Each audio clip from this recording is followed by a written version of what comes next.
నమస్కారం, eagle I ఛానల్కి స్వాగతం.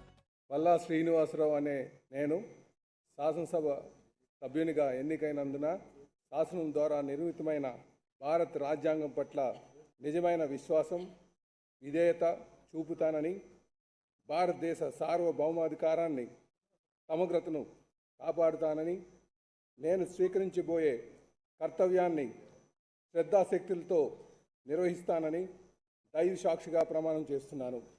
ఆంధ్రప్రదేశ్ శాసనసభ సభ్యుడైన పల్లా శ్రీనివాసరావు అనే నేను సభా నియమాలకు కట్టుబడి ఉంటానని, వాటిని అనుసరిస్తానని, సభా మర్యాదలను పాటిస్తానని, సాంప్రదాయాలను గౌరవిస్తానని దైవ సాక్షిగా ప్రమాణం చేస్తున్నాను.